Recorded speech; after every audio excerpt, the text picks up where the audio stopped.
we are, just so you know, two very short announcements. We're being live streamed, so we will start at 3 o'clock sharp.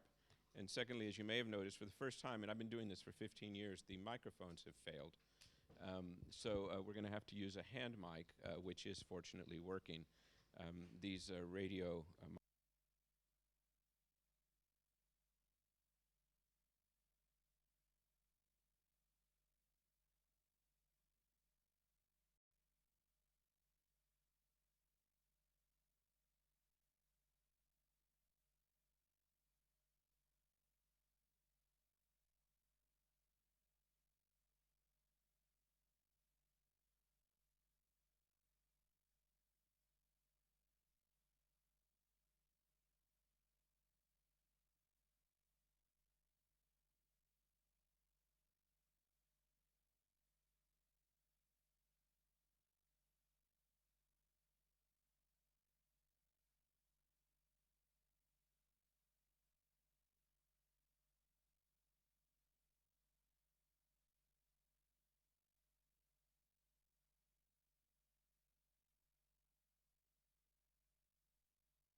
It's a leading Washington, D.C.-based think tank and one of the real forebears of modern progressive think tanks like the Lisbon Council. It was founded in 1989 by Will Marshall, who can't be with us today, and it earned its spurs in the 1990s by giving a decisive impulse to the confused and sometimes confusing United States political debates at that time. In this way, PPI laid the groundwork for the successful two-term presidency of Bill Clinton, who was himself a co-founder of PPI. And we're hoping that by bringing you here to co-host the Transatlantic Summit with us today, by encouraging you to engage more and more directly in European debates, as in fact you're doing already, that a little bit of that magic might rub off. Questions are fairly obvious. How can we give Europe a decisive impulse back in a progressive direction? And how can we, the Lisbon Council, PPI, the folks in this room, the ones watching on live stream, even the technicians trying to fix the microphones. Here, take this, thank you. Even the technicians trying to fix the microphones. How can we learn to better engage and govern this amazing tool known as the internet, which has helped to bring so many of us together in the room today, even as it poses challenges for regulators, consumers, and think tanks alike? Our topic today is competition in the digital age, and not for random reasons. As many of you know, European Commissioner Margrethe Vestager will host a conference tomorrow on shaping competition policy in the era of digitization. We of course wish Commissioner Vestager and her colleagues much success with that conference, and we hope that the humble conclusions and findings presented here today can feed into and sustain a better, more modern debate on the challenge the internet poses, on the tools and techniques at regulators' disposal, and on the unique way that modern technology is changing the way we live and will soon change the way we need to govern. These are all, as you know, topics that are very close to the heart of the Lisbon Council, and I hope as we explore these themes over the next few hours that we will not lose sight of two things: the stunning transformations that the world has already lived through, and the equally stunning transformations yet to come. These developments are not to be taken lightly. As we look to regulate, we must put the wants, needs, and desires of citizens and consumers first, not in a pandering way, where all we do is listen to the loudest of them or respond to what the most aggressive of them ask, but by understanding that the internet and digital technology are and will be an integral part of the society in which we live. It's crucial, in other words, that we get this right. We need to avoid throwing the baby out with the bathwater, but we also need to make sure that the bathwater is the right temperature for the baby. Now, this is a subtle, difficult balance to find, to be sure, but previous generations have faced more difficult trade-offs, and I have no doubt that our generation will face this one with responsibility and vision as well. Before we start, a couple of housekeeping measures. First of all, the conference this afternoon is made up of two sessions with no break in between, At around 4 o'clock, I will declare the first session closed and call the second session to order with a new group of speakers and presenters. We have some amazing presentations coming, and I hope that all of you will be able to stay with us until the end. And for those of you who do make it until the end, there's a reward. We will have a nice cocktail and a scrumptious snack waiting for you in the foyer. We hope you can stay for that too and get to know your friends and neighbors here. There's some amazing people in the room today, and I hope that we will have some time to chat in the end over drinks. In the meantime, if you have a cell phone, please put it on silent. If you're tweeting, and we encourage you to, the hashtag is #Lisbon Council. For the speakers, my friends here on the podium, this session is on the record, and there are journalists present in the room. And for the journalists, we would appreciate as a courtesy that if you do quote from one of our speakers, you mention that they were speaking at a Lisbon Council event in Brussels. And on that note, and with a functioning microphone, our first speaker this afternoon is Michael Mandel. Mike is going to take us through the findings of competition and concentration, how the telecom e-commerce sector is outperforming the rest of the private sector. That's his recent paper, which will set the scene for our first session on adapting competition policy to the digital age. This is a crucial topic on which to begin. What's happening with concentration? What, and we at the Lisbon Council love this part, what does the evidence tell us? Mike, the floor is yours. Do I speak up here? So I speak You can sit wherever you, if your microphone's working, give it a, working. there you go. Hello, is microphone working? Oh, that's terrific, thank you. Okay, Paul, thank you very much. We give a hearty note of appreciation to Paul and the Lisbon Council, our partners in this event.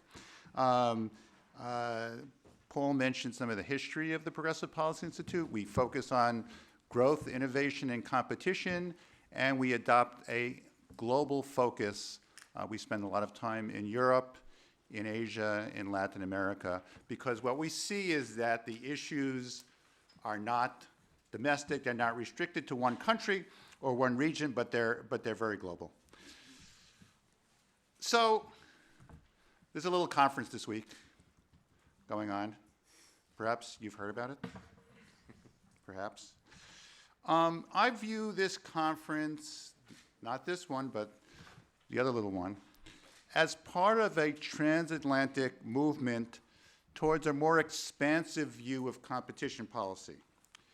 And when you take a step back from the details of artificial intelligence and privacy and data, what it's really about, it's a broad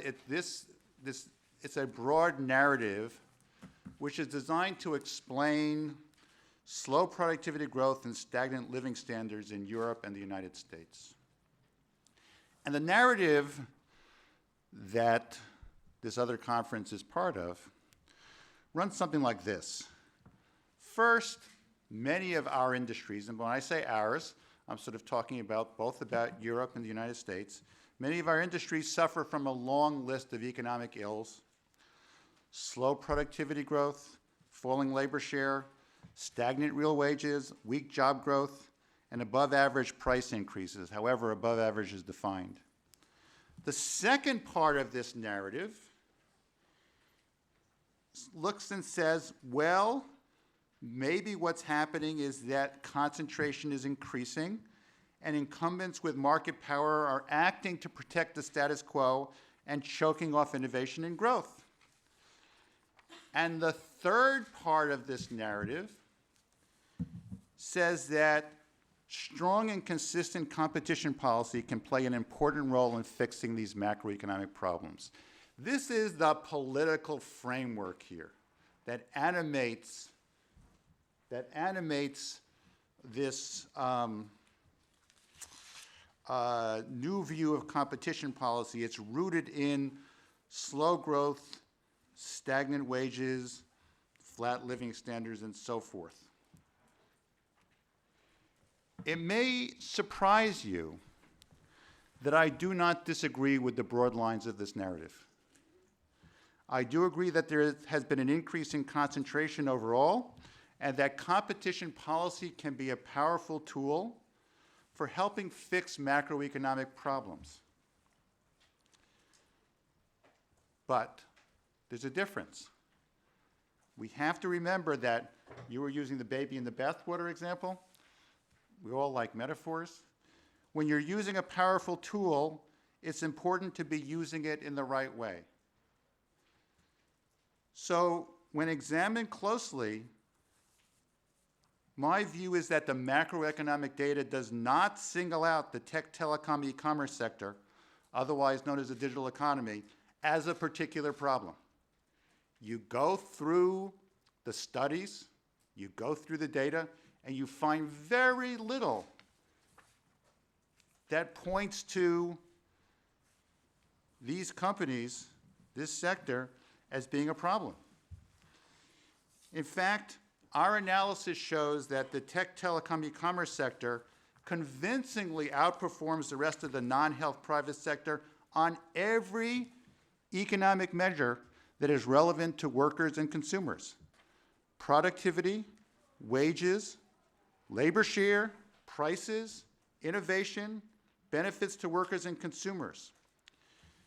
This suggests that competition regulators would better serve workers and consumers by being industry agnostic rather than being focused on tech. I'm going to present results mainly for the US here, but our initial research suggests that similar results hold for the European Union as well, and in much the same way. First, let me say a bit about size. In 2000, the top 4 US tech telecom firms, led by, what was the top company at that point in terms of revenue? 2000. Not Microsoft, IBM. The top company was IBM, had revenues equal to about $270 billion, or about 0.8% of global GDP. In 2017, the 4 tech giants, Apple, Amazon, Facebook, and Google, had total revenues of $560 billion, so it's more than double. But because the global economy had grown even faster, their share was down to 0.7%. So in fact, in my view, the size of the tech firms reflects the size of the global economy, the growth of the global economy. And our view of them as large reflects a kind of global myopia. But keep that in the back of your mind. Now let's talk about performance for workers and consumers. For this study, I carefully estimated a variety of macroeconomic indicators for the tech, telecom, e-commerce sector and compared them to the rest of the private sector. This was the US, so I took out the healthcare sector, which is anomalous. It doesn't really matter for the qualitative results whether you put them in or out, but it's just easier. Let's see if this works here. Okay.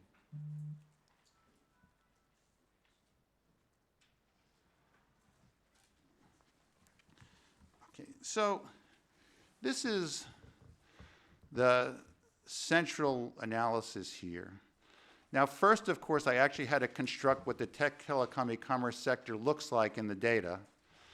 It doesn't come that way, especially the e-commerce sector, because e-commerce crosses over several different industries and crosses over electronic shopping into the warehouse sector, which is basically where all the e-commerce fulfillment centers are located.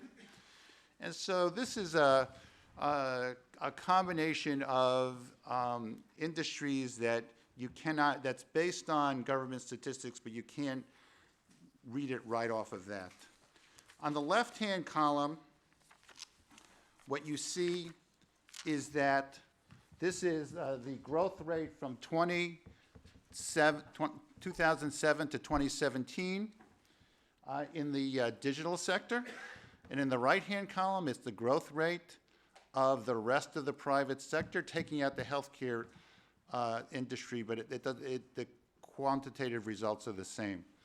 And what we see is we go down the list there, and what we see very interesting is that there's this enormous productivity gap where the digital sector had a productivity growth rate about 10 times that of the rest of the private industry, that the prices in the in the digital sector fell while the prices in the rest of the economy rose. And it wasn't just one digital price that fell. In the US, the Bureau of Labor Statistics measures the price of online advertising, which has dropped by more than 40% since 2010. Cloud computing prices have been falling at 7% per year. This is according to independent study. Real margins in the electronic shopping industry have fallen by 13% since 2007, much more so than in actually brick and mortar retail. And these price drops represent real gains to customers. Then on the lower panel is labor measures. I accept the proposition that competition policy should include the effect on workers. I accept that. This is important. In the US, it's important politically.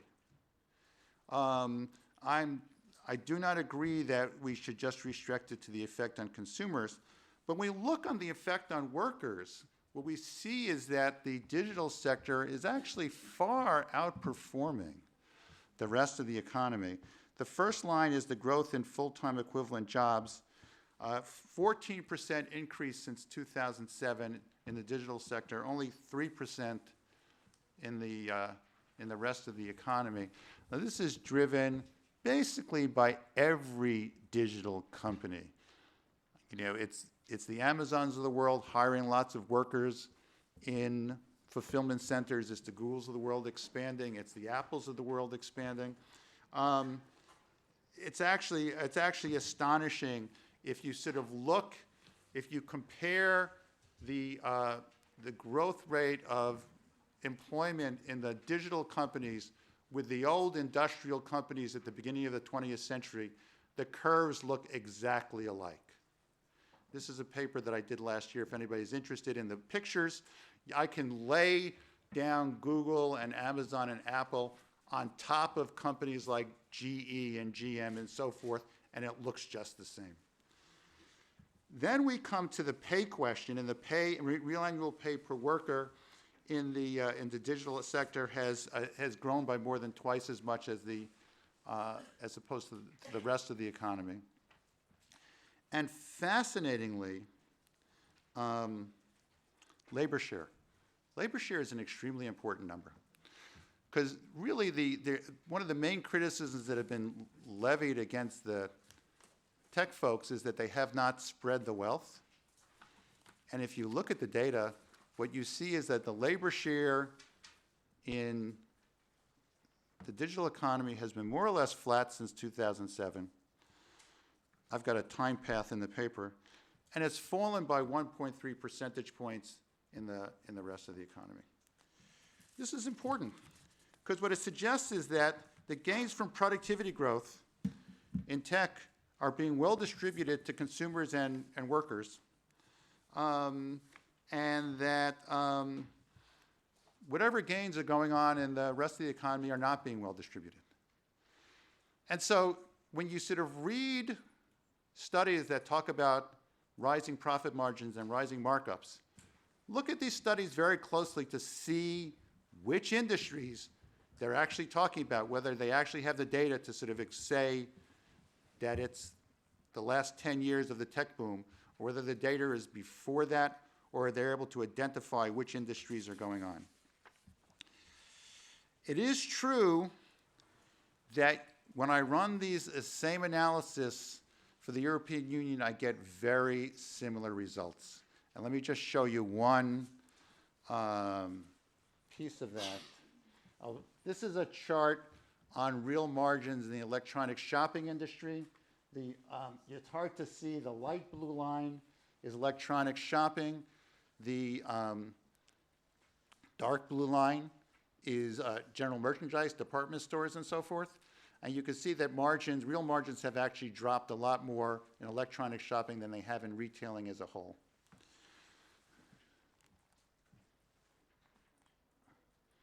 So this is the labor share, right? People know what the labor share is. Labor share is compensation as a share of value added.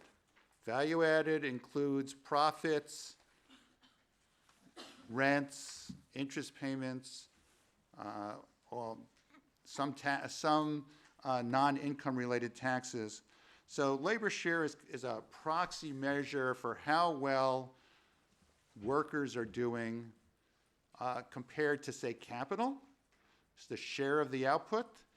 I'll put a little bit of an asterisk on. These definitions are not obvious, okay? But this is pulled right off of government data, Eurostat data. And so the line that's rising is the EU information and communication sector, and so the labor share has been rising there. And in the rest of the economy, EU economy, has been flat. So across this period of the tech boom, and these numbers include both US companies and EU companies, so it's kind of mixing everything together. In this period of the tech boom, there has actually been a rise in the labor share of the digital economy and not a fall. So what does this suggest for competition regulators? To me, it suggests that this focus on tech is mistaken. That in some sense there's problems out there, but the problems are in a different place. And I'm not proposing to exempt tech from competition scrutiny, not at all. But when I look out there, and this is true for both the US and Europe, one industry that pops out at me is the food industry. Okay? In the US, and this is true in some degree in Europe as well, the data is not quite the same. In the US, there was 50 years when the share of food spending and consumer budgets was falling. That ended, so it was opening up more and more money to be spent on other things. It was a very substantial force in rising living standards. In 2000, that stopped. All of a sudden, the share of food and consumer budgets went flat. What happened there? Was this related at all to food mergers and the mergers in the food industry? Because this is a really significant fact. It's a lot of money, that people spend a lot more money on food than they spend on technology. So I've put that out as a possibility. Okay. There's a saying, the devil's greatest trick was to convince the world he didn't exist. Okay? In this case, the trick going on may be that some of the industries which have actually had concentration rises have managed to divert attention to technology, which have had fast productivity growth, rising wages, rising jobs, falling prices, all the things that we say that we want. I think I'll stop here. Thank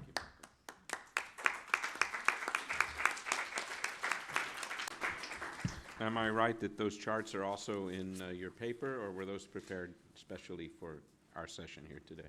The charts that are You presented. that presented, most of them are in the paper. I put in a comment to the commission, and that includes the EU comparison, but there will be I can give people that directly if they're interested. Okay, thanks, and we'll put this on our website afterwards too. Nicolas Petit joins us from the School of Law at the University of Liège. She's also the co-director of the Brussels School of Competition. I want to tell you how delighted we are to finally have you here at the Lisbon Council. As you know, we've been trying for a while to get you. He's going to give a paper of his own now on antitrust policy for the second digital age and the need for procedural innovation. The floor is yours, Nicolas. Okay, so... You need to press the button, yeah. And you can stay there, or you can come to the podium if it's easier for you. No, it's good like that. Thanks for having me. I'm really glad to be here. I slightly changed the topic of the presentation, considering that I had two presentations to deliver in less than 3 hours.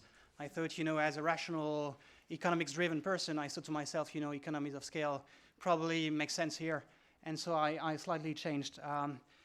Now, what I want to talk about today is about a challenge that the tech industry generates for not only competition policy, but also for competition theory. So, in essence, you've heard everywhere that the tech industry is the poster child of all monopoly problems that, one and the other diagnose in the Western world. And everywhere we go, everywhere we look, we read about tech monopolies all over the place, right? So every tech firm, the FANG firms, is supposed to have a monopoly in a core market in which it's unassailable. And, once you start there, you end up with sort of, ideas to generate more monopolization cases, increased merger enforcement, and so on and so forth. Now, the two hard questions that FANG actually raised for policymakers are the following. The first one is, can there be competition without competitors? The second one, if there is indeed competition without competitors that we do not observe, how can we measure that competition? Now, you heard a lot probably also in the press and in agency reports that some companies, including companies for whom some people in the room work, say that competition is one click away. And this slogan is sort of, often sort of dismissed out of hand, like, this is just PR stuff. But, maybe there's a little more to see there. I'm not saying that it's right, but I'm just saying that it should be subject to a serious inquiry. Okay, so on the first question. Already in 1946, Schumpeter wrote about the possibility of competition without competitors. But of course, that idea, that thought, went away because it's Schumpeter, right? He made a lot of claims about innovation and monopoly, and so what he said about competition was sort of forever gone. Now, he wrote a line which I think is very interesting today in the tech debate. He wrote that the businessman often feels himself to be in a competitive situation, even though he is alone in his field. In that quote that you see on the slide, there's two deep ideas. The first one, of course, is that there might be intense competition felt by firms, but not observed in the market structure. And the second idea is that competition policy and theory might have a construct validity problem. This idea can be understood with a metaphor. And the metaphor is the following. There's two young fishes, and they are swimming in water. And they happen to meet the old fish. The old fish is swimming the other way and looks at them and says, "Hey, fellas, how's the water?" The two young fishes carry on swimming along, and a minute later, one of the young fishes looks at the other and says, "What's water?" So the idea here is that maybe the tool that we employ in competition policy, structural observations, learner index, concentration ratios, HHI, PPI, UPI, whatever, GUPP, whatever, may be subject to a sort of construct validity problem because they do not help us capture the competition felt by industry players, which stands them and forces them to improve on a constant basis. Now, this idea is not novel, and of course, other economists, very seasoned economists, have talked about it, and I've written about it. But those things were not sort of put together, and in a recent paper, I tried to sort of frame the discussion and put these people together. So John Hicks, for instance, talked about the relevance of subjective factors in firm behavior. And he talked about the necessity for policymaking to assess the mentality of entrepreneurs, and also talked about the idea that there might be some monopolists who are snatchers and some monopolists who are stickers, right? So he sort of contemplated the idea that beneath and beyond monopoly positions, he can observe a lot of heterogeneity at firm level.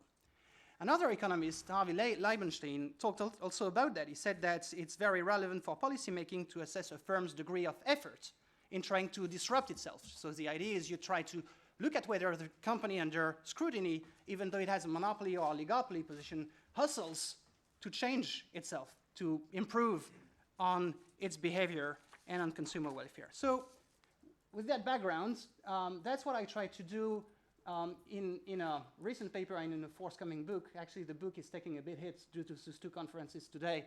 But Just keep talking, you'll be done. Right, yeah, exactly. So what I try to sort of assess in my book and in my papers is whether people outside of the competition theory and policy community talk equally about monopoly when they look at those companies, right?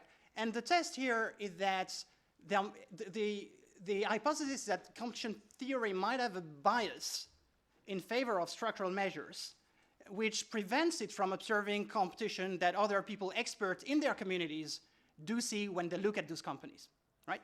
So to test that hypothesis, I look at two sources of data. I'm just going to talk about one today, the 10Ks of those companies, but also, so the second source of data are the company profiles and industry analysis done by financial industry analysts. And I've gone through like 17 financial data providers reports on competition for each of those firms over a period of 15 years, and I think I have some good data. So what can we see? So we see that when those analysts talk about, so that's Google on the left-hand side and Apple on the right-hand side, they see some competition, they see some competitors that traditionally antitrust analysis doesn't allow us to see. So if you look at Google, the radar that you see there is a radar in which you see that Google takes a lot of competition from Microsoft, a little less so, but still a lot from Amazon and Facebook, and some from Apple, almost nothing from Netflix,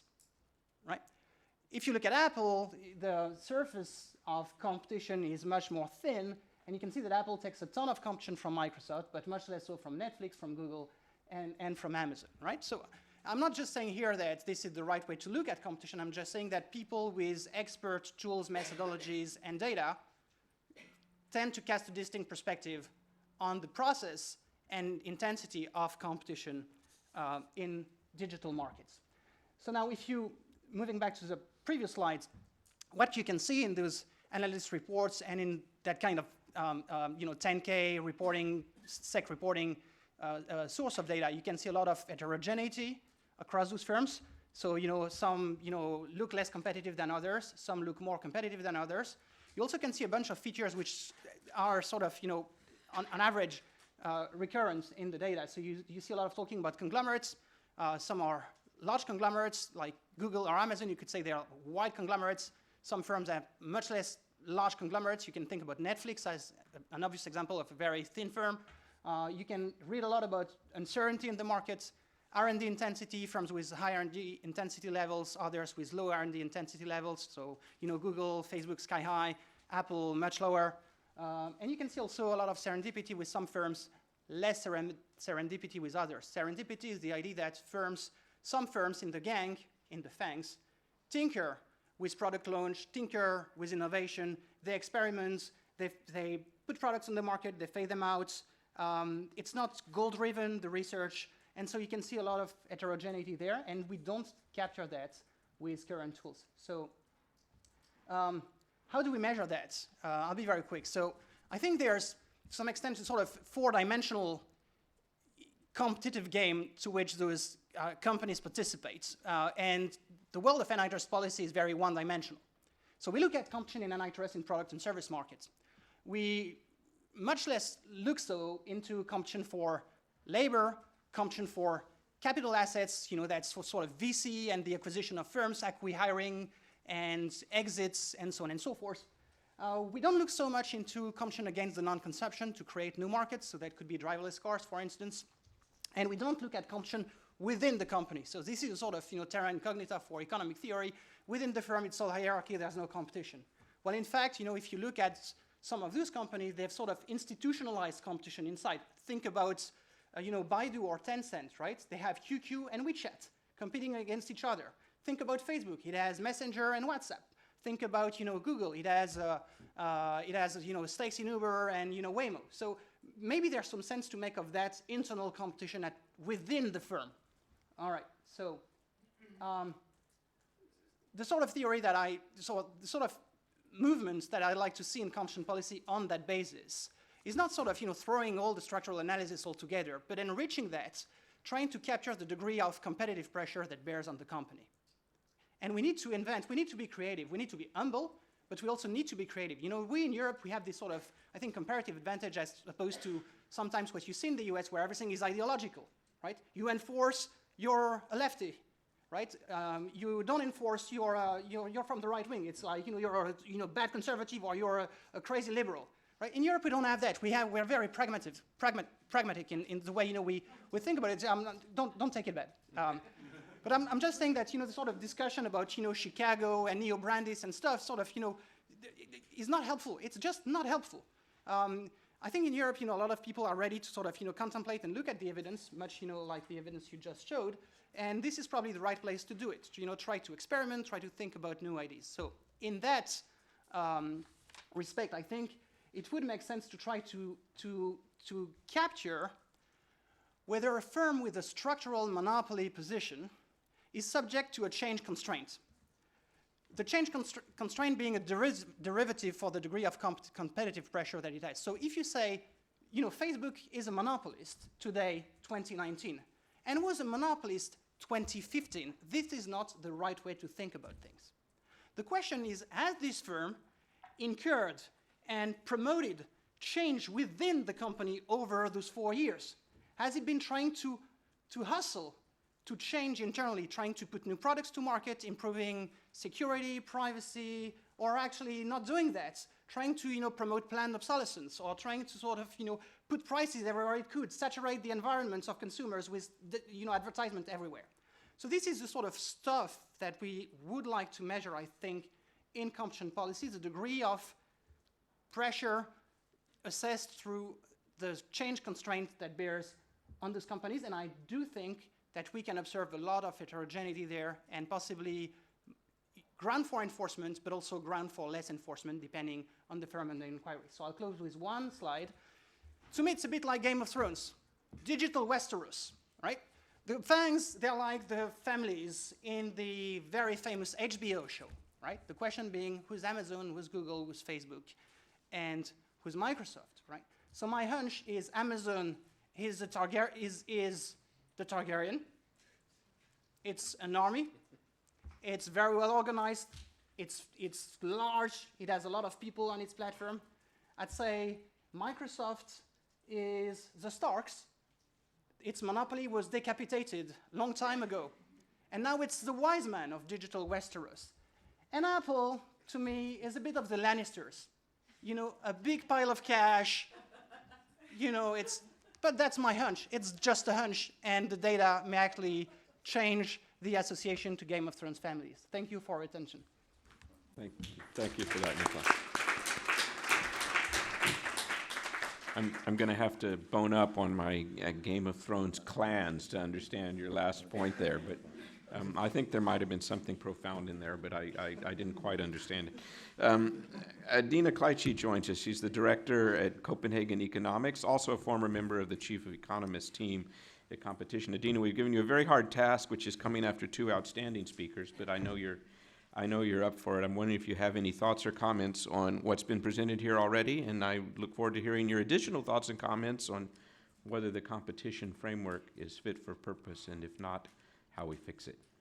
Thanks for being with us. Thank you very much for the invitation. It's been a pleasure to read the paper of Mr. Mandel. I learned a lot. I think it's very interesting. Indeed, it's challenging to follow after the show, but to my advantage, we were chairing the panel 1 hour ago, so I've seen it before. No, but I would like to go back to the title. Unfair competitive advantage.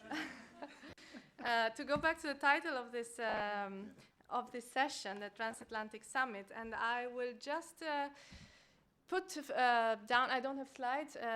Put down some facts and maybe raise some questions about differences between Europe and the US as regards margins, concentration, and also especially the digital sector. So Mr. Mandel acknowledged that indeed there are many studies, especially focused on US data, that raised attention on big firms becoming bigger, raising margins, less entry, more inequality between big and small, declining profits, lower profitability. But indeed, they were cross-industry studies, and I very much welcome the paper of today that looked deeper into the digital, into high-tech, and made this comparison to the average. indeed, it seems that on average, numbers are can be looked at gloomy. Fiona Scott Morton, in the previous presentation in her paper, called it depressing. Thank you. Yes, depressing. Figures look depressing. It looks that we are going towards more concentrated markets where consumers may be harmed. And well, what I said from what I read is that it looks that Europe doesn't look as gloomy as the US, the studies on the US, and I base myself mainly on some papers written by my beloved former boss, current chief economist Tommaso Valletti, and some of my former colleagues, and also the discussion he had with Jorge Padilla, and also some other papers in Europe. So, according to him, according to the figures in his paper, the concentration did not increase much in Europe after the crisis. Inequality looks lower than in the US. In the ICT sector, actually, the profitability is declining in Europe, and indeed the inequality did not increase that much. So I wondered, of course, there are lots of disclaimers that for Europe there is less data, there is less studies, but based on what they researched, these are the results. So now I wonder, why the difference in these figures between US and Europe? Of course, there are many things. I will focus on mainly competition because that's my expertise. But some straightforward explanation would be the competition, the level of competition enforcement and the competition toughness. In the US is more liberal, in my view. DG Comp is more interventionist, especially in antitrust, less to less extent in merger. So that can be an explanation why, let's say, in Europe markets look less concentrated. But I think this is just a very simple one. I looked a bit deeper, and then I thought, coming back to the digital sector, what's the difference between Europe and the US? Obviously, Europe has not produced Google or the Facebook of today. So Europe is very much less digital than US. And you wonder, is this good?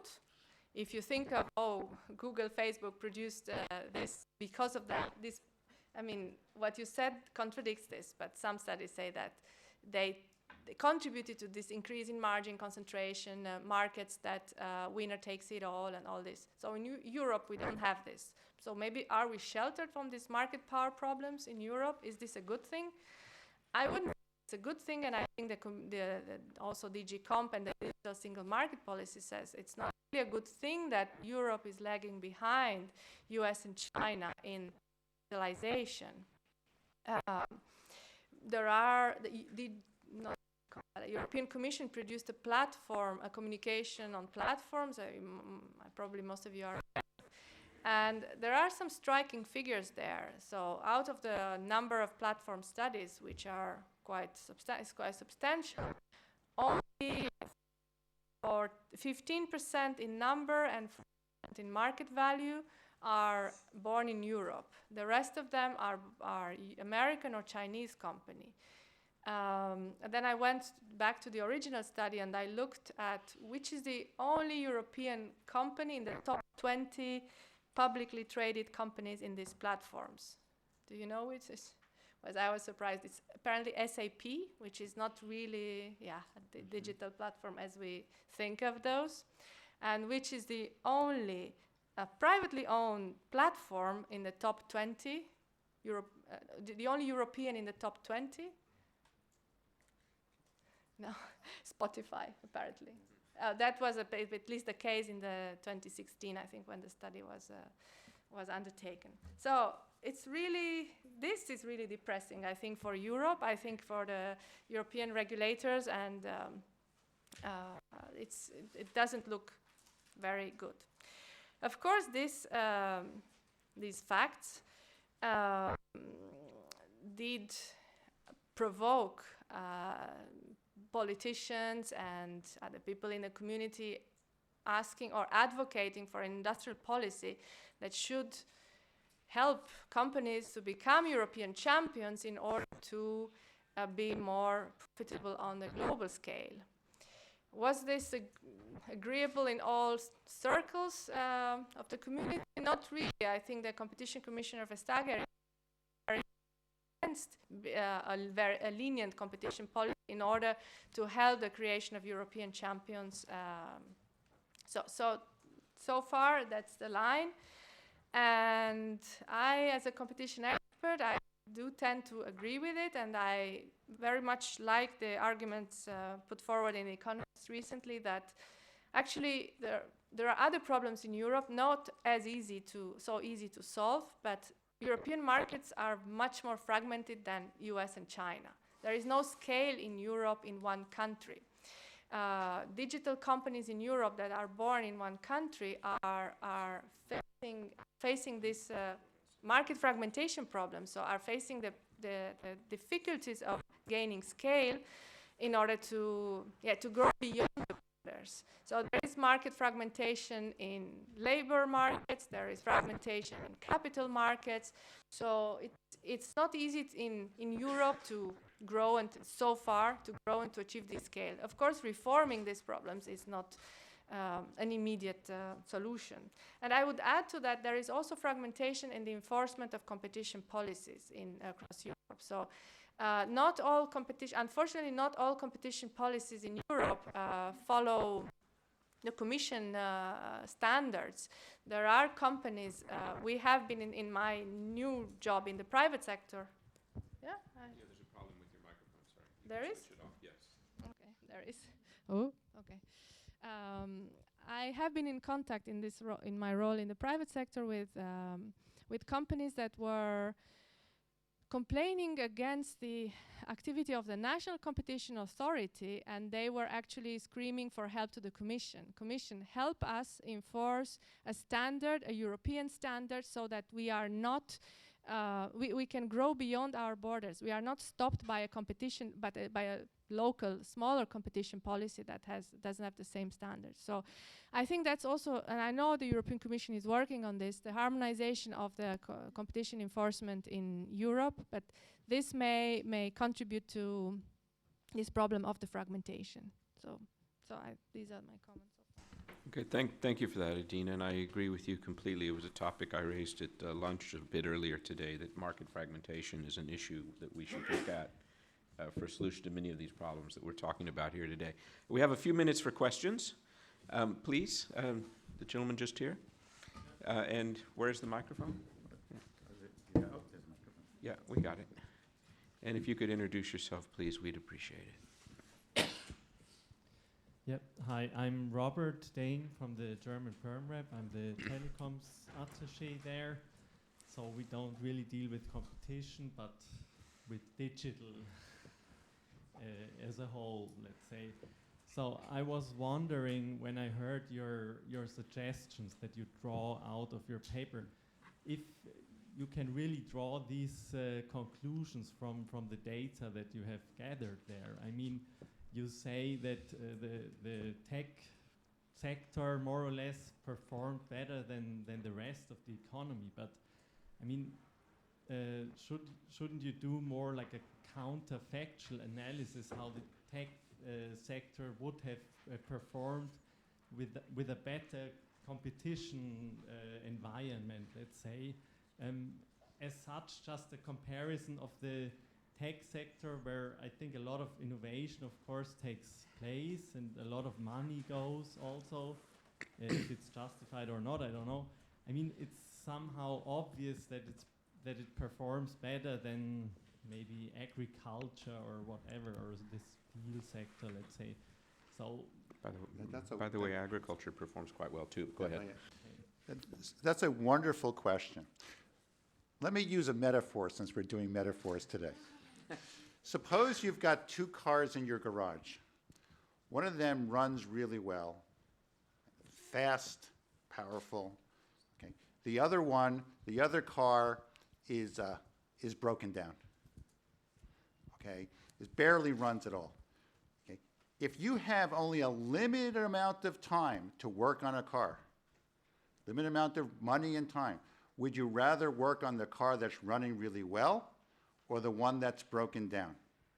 That's a real question. That's not, we're dealing with a world where regulators have a limited amount of time and attention. If you look at the digital economy and you compare it to the rest of the economy, the digital economy is producing falling prices, rising wages, rising jobs, and much faster productivity growth. The non-digital part of the economy, and I'm going to, is going very slowly and appears to have a lot of problems.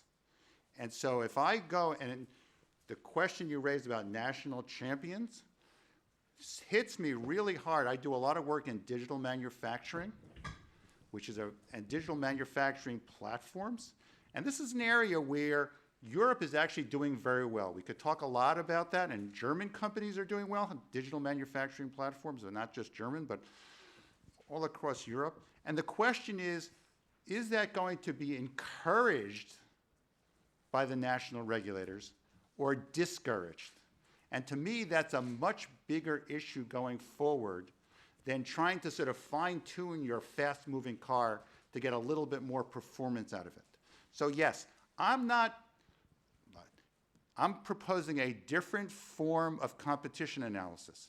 I'm not talking about counterfactuals. I'm talking about reporting data that we can actually use where the prices in the digital sector are going like this, and the prices in the non-digital sector are going like this, and the wages are going like this and like that. And the question that I sort of ask is, where, if our regulators have a limited amount of time and energy, where should the focus go?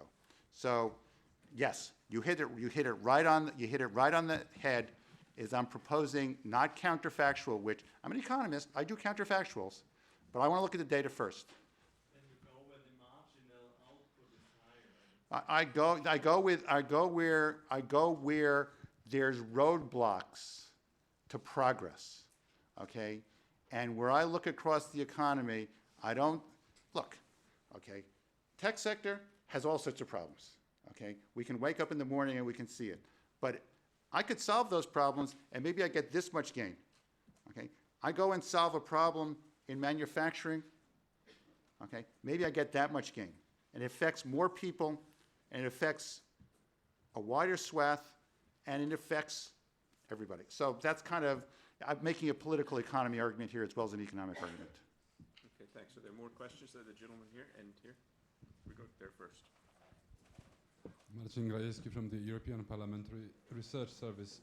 I wonder how your figures would look like if you took into account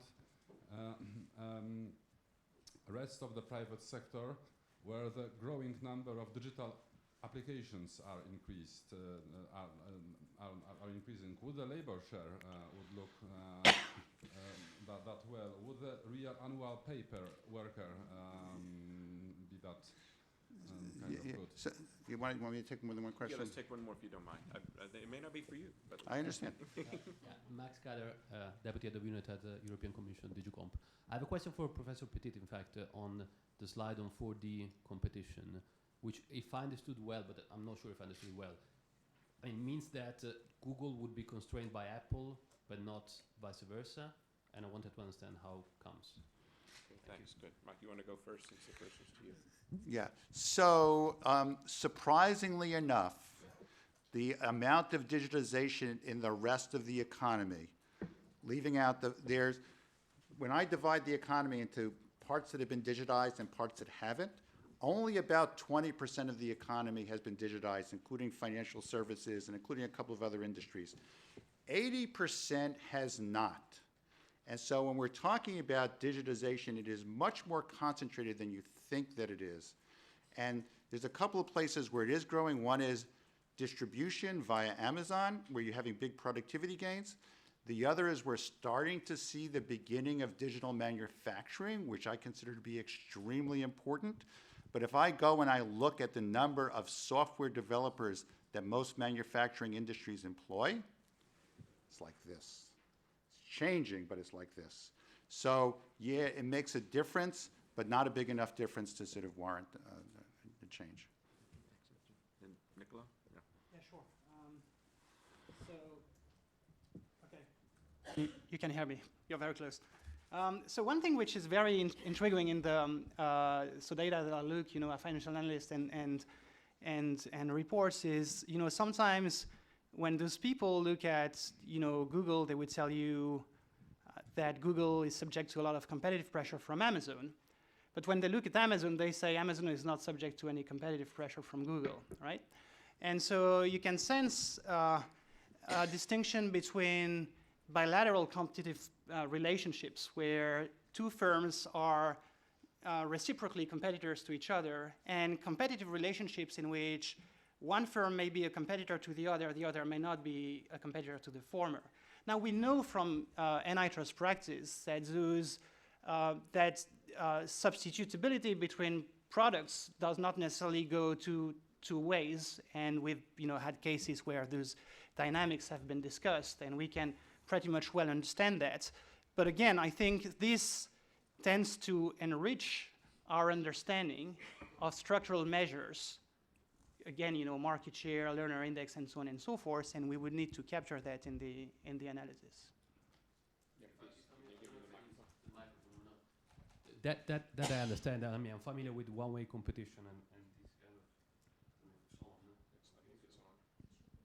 of. Okay, I'm familiar with that, but just intuitively, I mean, there may be some very valid justification, but intuitively, I mean, Google is active, although to a limited extent, in devices, and Apple makes money with devices, whereas Apple is not active in search, which is the main business for Google. So I do not understand how Apple can constrain Google, but not vice versa. Right. Okay. So one possibility is that if you do not only look at current competition in product markets, industry analysts would tend to think that Google represents, or I don't know in what sense it goes, but they could think that Google is here for the long game and will stay in market more long because it has more dynamic capabilities, it has more ability to operate in new markets like driverless and so on and so forth, whereas Apple, which is a legacy business model, has less ability to transition to future markets. And so of course, if you just look at current products and current markets, you're going to miss all that degree of rivalry which people talk about all the time. And and people make bets on those markets, invest on the basis of who's going to stay, who's got a sustainable business model, who has a legacy business model that sooner or later is going to collapse. And this precisely is where you can see this distinction between one-way and two-way competition. Okay, thank you. We'll take one more very quick round. If there are any more questions, Matthew, Newman. Good afternoon. Matthew Newman from MLEX. Question for Mr. Mandel about the structure of monopolies. You may be aware of the case in Germany where the Bundeskartellamt is investigating Facebook, and its conclusion is that Facebook has a dominant position, and this is not just from its role in the social media market, network market, but also its role in its privacy policy. So the case is based on this idea that Facebook is imposing this privacy policy on users, and users basically don't have a choice in the matter. I'm just wondering what you think of competition authorities using other kinds of dynamics in the marketplace than just pure competition to evaluate whether or not a company is a monopolist. Thank you for that question. That's a very good question. I said at the beginning that I take an expansive view of competition policy to include a wide variety of economic measures, including effects on productivity and effects on consumers. But I personally believe that competition policy should not tackle issues like privacy, that should be regulated as opposed to competition policy.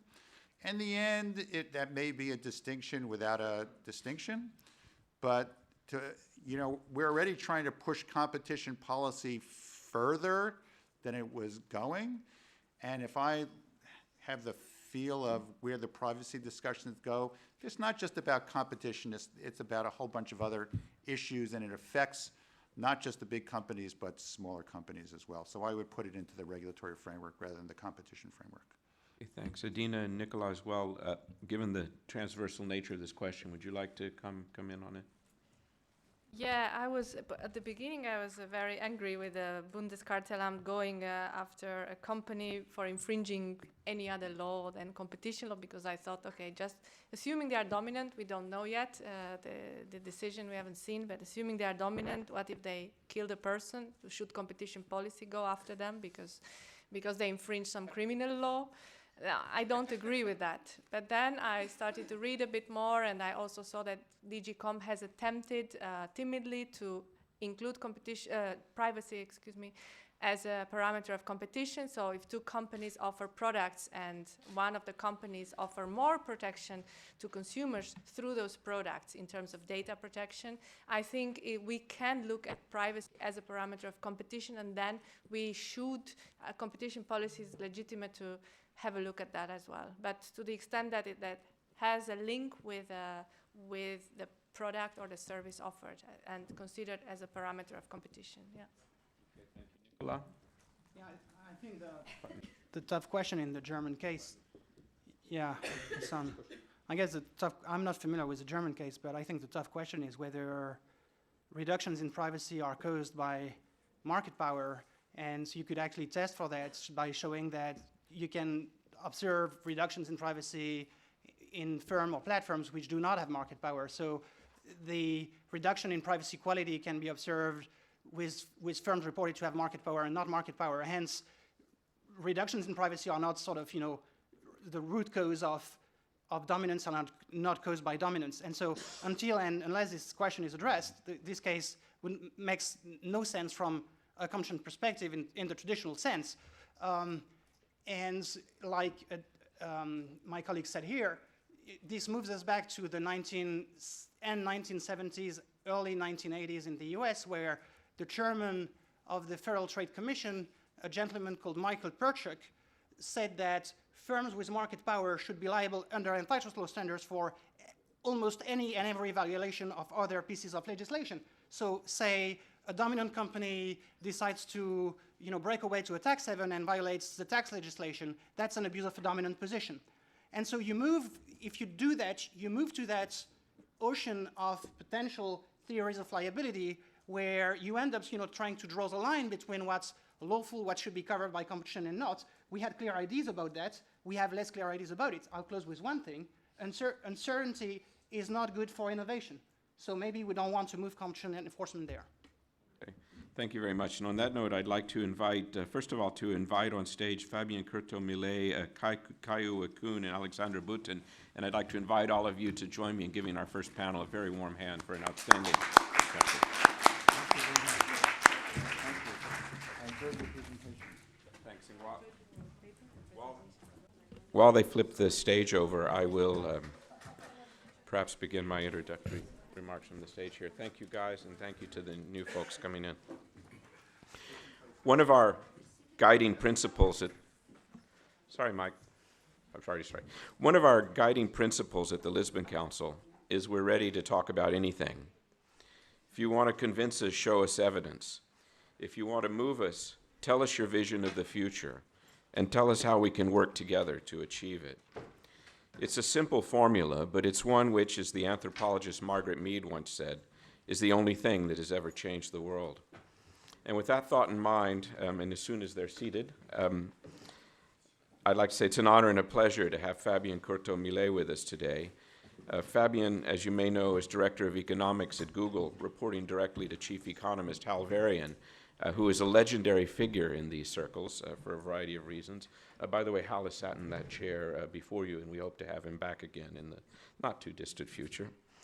Fabien is Google's point person on competition policy, and not just on the cases we read about from time to time, but also on the deep thinking that Google does about how competition policy can be most effective in a fast-changing world. Fabien, it's an honor and pleasure to have you with us today, and particularly an honor because we so often hear about Google, and today we're going to hear from Google. Thank you so much for coming so far to be with us. Fabien, the question I have for you is this. Tell us about this new world you see emerging, and tell us how we can help. The floor is yours.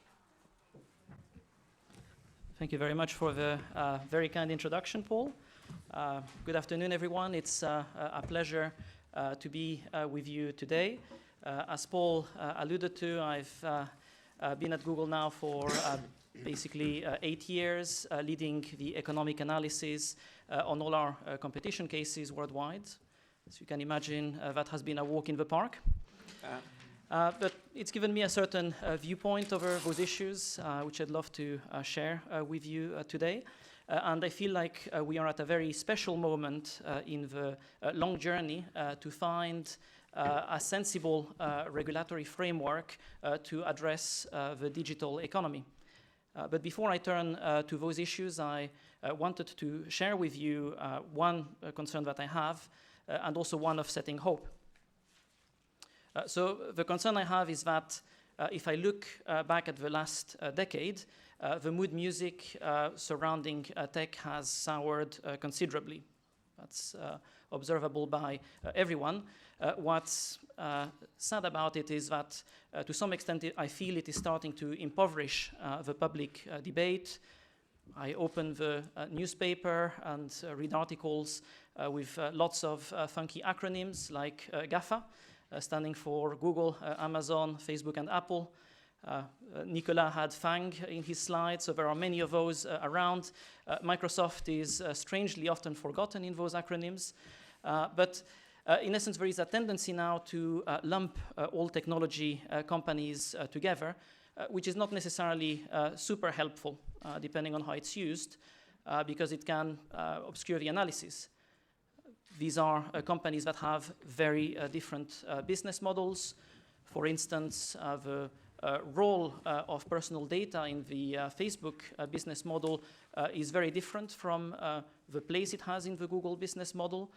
And so there is a sort of lack of nuance that is not great when we think about bringing good cases and making good policy, in my view. But let me come to the hope I mentioned, which is that I believe we are not too late to design a sensible regulatory framework for tech. And in that respect, I see the conference hosted by the European Commission tomorrow as a milestone on that journey. And so very much welcome that. From a Google perspective, we are here to be constructive. Do not expect us to basically fight tooth and nail for the status quo. You might have seen last week Kent Walker, our chief legal officer, issued a blog post where he was calling for smart regulation. And that's very much the spirit in which we are approaching and welcoming this debate. So let me maybe turn to some pieces of the debate, and I wanted to maybe tee up a couple of issues with you. There are many more, of course, to be addressed, but one is big data, and the other one is merger control. So I'll say a few things in turn on both of those. So on big data, it's clear that data is now an input into the production function of many goods and services. So we might disagree about how important an input it is, and there are reasonable debates to be had there, but it is important to already note that there is some common ground. It's helpful in these matters. Now, banking that as a fact, other people move on and then say, well, look, incumbents have lots of data, entrants don't have very much of it. Isn't there a data barrier to entry there? Do we have a problem?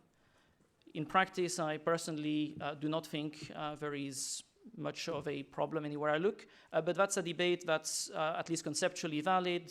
We can have a good discussion, and I am happy to fast forward that debate and speak of solutions, thinking constructively. And here I see broadly two classes of solution. The first one is basically empowering consumers, and that's something that I think is great. I heartily support, and Google does too. Since 2007, which is a long, long time in our industry, we have led with initiatives to basically allow users to take their data out of Google products, culminating over the years to an initiative last year, the Data Transfer Project, which now involves other industry players such that you no longer have to download your data and re-upload it, have that extra bother step onto another platform, but can already, the aim is to transfer essentially directly across platforms. So we've been at this a long, long time. I'm not suggesting here, by the way, that this is something you leave to self-regulation and we can look elsewhere. Government can have a role in structuring these sorts of initiatives, and I think here, for example, the open banking framework in the UK is an interesting area to look at and maybe find some inspiration. So this makes a lot of sense. Part of this debate, however, evokes another avenue, which I find more nebulous. I struggle with it a little bit more, which is some idea of encouraging companies to pool data or maybe enforcing data exports from one company to another, not necessarily involving the consumer, but these sort of bulk transfers. This one is more challenging for a few reasons. One is beyond the concept. I have not seen anybody yet operationalize it for me because data is a bit of an abstract commodity. Do we mean click logs, queries, likes, reviews? What specifically do we mean? It's not like we're talking about bushels of wheat as in economics textbooks. And the analysis can vary quite a bit depending on what we are talking about. Another aspect here is I've also not heard how this might reconcile with privacy considerations because I have in mind here a cautionary tale from, again, the depths of time in our industry. So America Online, AOL, had an initiative, I think it was back in 2006, where they wanted to release some of their search logs for research purposes. And so they anonymized them, they put them out there, and lo and behold, enterprising New York Times reporters pored over them very carefully. And guess what? The anonymization was insufficient. They were able to go out there and actually contact some of the searchers, including a 62-year-old widow from Georgia and various other individuals who were very surprised to find the NYT reporters at their door. So a little bit of a cautionary tale to think about this properly. And that's one of the things that makes me lean a little bit more in the direction of consumer empowerment type initiatives. But we can have a discussion on all of this. Let me move on to merger control, which is another interesting debate. I'll address only one subpart of it, which is the hot meme these days that there are these killer acquisitions out there we should guard against. Basically, the idea is tech companies are seeing these startups come up fast in their rearview mirrors, and therefore, instead of facing their competition, they decide to just buy them off, take them off the market. Conceptually speaking, that's a valid argument. I'm not sure in practice how empirically robust it is, or I'm not super clear on whether there's a lot of this stuff around. But again, happy to fast forward that debate a little bit and say that conceptually this is not something that's specific to tech. It's a generic concern that I feel personally our antitrust toolkit is pretty well suited to address. Because merger control is a forward-looking exercise that can perfectly well take into account losses of potential competition, as we call it. And here my reference point is a transaction I have fond memories of from a previous life in 2005, which was analyzed by the UK competition authorities, which was a merger in the road sweepers market. And so this was Boucher-Johnston for the cognoscenti, Johnston being the leader in the UK market, and Boucher was a Swiss company that was operating in continental Europe, but not the UK. And the whole question in that case turned around whether Boucher in the future might have entered the UK market, therefore creating competition for Johnston, and whether the transaction led, therefore, to a loss of potential competition. So these things can be analyzed already, and I feel it's more a question of enforcement. If we feel that there is a problem here, maybe we can dial up the enforcement a little bit. Of course, the courts then have to follow, so there is a question there, but the toolkit does not seem lacking per se. So I'll wrap up now with maybe one big picture point that as an economist I cannot resist. Looking forward to the next decade, we have grave concerns in many advanced economies about adverse demographics. In the US, for example, we are expecting the lowest labor force growth ever, which is pretty concerning. And so if we want to maintain and increase our standards of living, what are we going to turn to? Productivity. And so we need very badly boosts in that area, which makes me naturally think of tech as a contributor there, which leads me in turn to say that this debate we have about how to regulate tech is not only important, but also, frankly, a pressing one. And thank you very much. I look forward to the other contributions and the debate. Thank you, Fabien.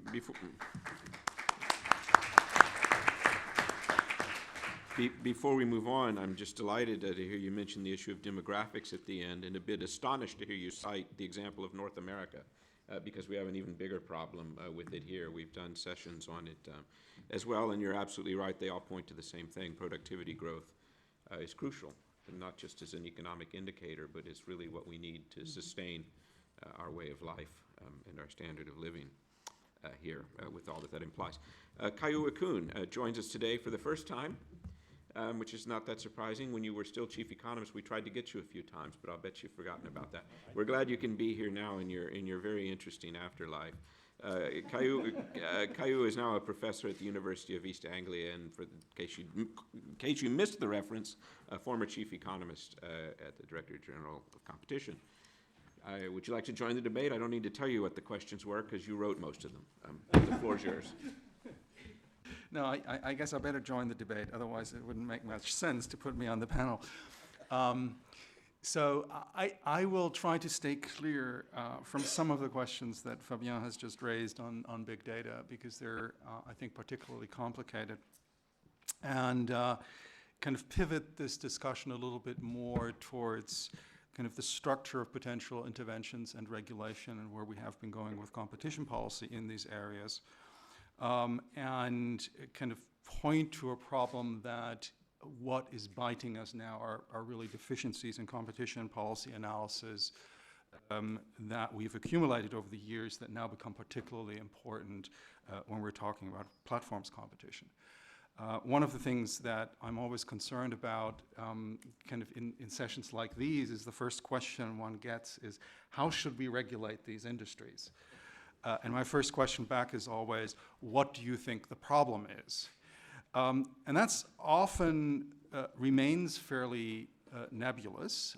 It seems that there is a broad consensus that there are problems, that there's an important need to intervene before it's too late, and very often that we need additional instruments in order to deal with these. And in the competition policy area, where they're talking about interim measures, presumptions, essentially all things that are leading to a decision-making with less information about these markets. And I think one of the really fundamental problems that I feel we have is that these markets are not well understood, and that some of the misunderstandings in these markets come from long-standing misunderstandings about substitution and competition issues in things like market between marketplaces, but also in long-run deficiencies in the ways that we've been defining markets, sometimes in vertically related markets. And so I want to briefly talk about that as an example, and then show you how that deficiency analysis has actually led to changes in how these markets are being addressed in terms of interventions and in terms of theories of harm. We heard a little bit about Facebook already, but Facebook is only one example of what we're going to look at. Let me first of all come to the first point, which is competition and marketplaces. There is quite a literature, and now almost an old literature. When I started in economics, it wasn't an old literature, but now it is, about competition and marketplaces. And we know that that type of competition can be quite different, because if you have marketplaces in which multiple firms are setting their prices independently, even if they're producing substitutes, from the point of view of the marketplace and attracting people into your mall, for example, you're actually complementary. And you actually want everybody else to set a low price so that people will come and buy at your high price. And as a result, we have tendencies that in competition and marketplaces, prices tend to be too high in these markets. That is, there are externalities between the firms who are operating in marketplaces on the price setting side alone. But that also means there are other externalities. If you want to attract someone to your marketplace, and that can be an electronic one, but I can also give you an example of certain types of malls and restrictions that one has gone against in just a second. There are also other things. So for example, if you have a really bad experience with a firm on a marketplace, you will not like the marketplace. There are companies in the traditional world that have had these problems. For example, car companies in the cases of bankruptcies of their retailers. Usually the insolvency administrator comes in and says, we're not going to deliver this car, but we're going to keep the payment. And the branded car maker is going to say, the customer will blame us if we don't deliver the car. So they deliver another car and basically haven't gotten a payment, but basically delivered 2 cars, which essentially means that these bankruptcies are very costly, so there are externalities involved. That's the same thing about reputational loss that you have when there are multiple players on a marketplace. Now, what you are going to see is that there will be contractual restrictions on these types of marketplaces in order to internalize those types of externalities. And traditionally, competition policy has not been able to understand those very well and has often enforced against this. A recent example, a relatively recent example from Germany is enforcement against radius clauses of fashion outlet centers, about as non-digital as it gets, that basically try to guarantee that you have that you're guaranteeing kind of the turnover in your marketplace for everybody, and that someone can't suddenly say, there's another marketplace, I'm going to go there, reduce the footfall for everybody else, with no possibility to kind of reshuffle, bring someone else in, so that you're improving again the situation there. So usually when you're looking at this, these clauses are essentially used as renegotiation tools, because you never know who's going to come in when, what is the threat going to be, and it essentially allows the firm that is running these marketplaces to basically say, hey, you're imposing an externality, you have to give us something back, make your shop a little bit smaller, then you can stay, but we can use the extra space for another attractive vendor. Okay? Those types of externalities, and also the pricing externalities that are there, these guys are actually imposing a maximum price so that you don't get the pricing externality, are not well understood, and this is seen as exclusive dealing that is locking people in and therefore reducing competition. Actually, if you do the analysis, then if you're allowing people to go to competing marketplaces, you're actually reducing the competition between marketplaces and prices go up. Those are things that are not well understood. They were in principle there already in retailing, but they're now coming back with a vengeance when we're going to digital retailing and marketplaces. And that's also the reason why we're going to see lots of conditions so for example, suppose I'm a marketplace and say, what the conditions are on someone who's selling here, what he's going to do to the customer is going to affect the image of the marketplace and everybody else who's there. Okay?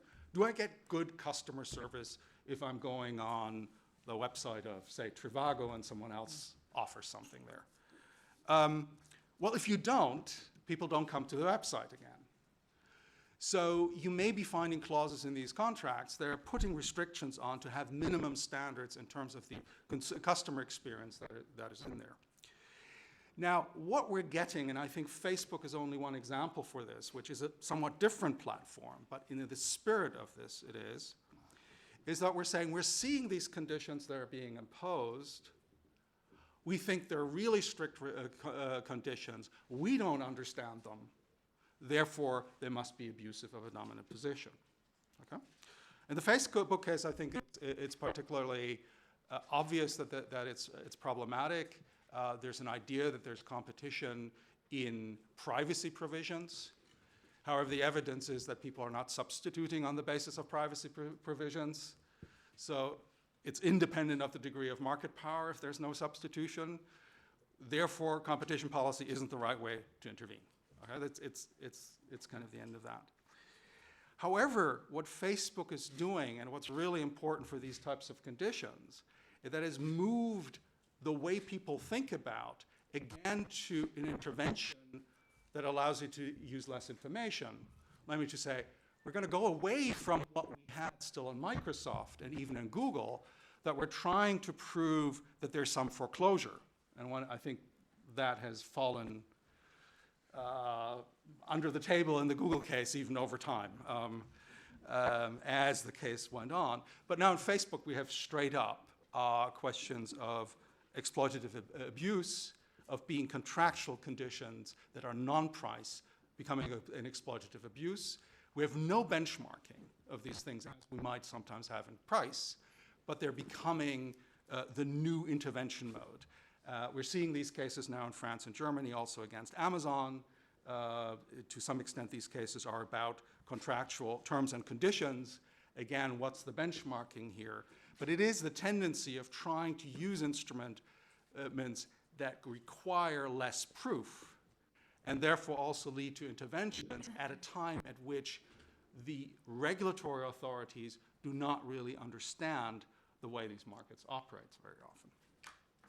That also is a problem, I think, in another area that in this space has been problematic, and I'm going to close with that in order to allow more discussion, which is market definition.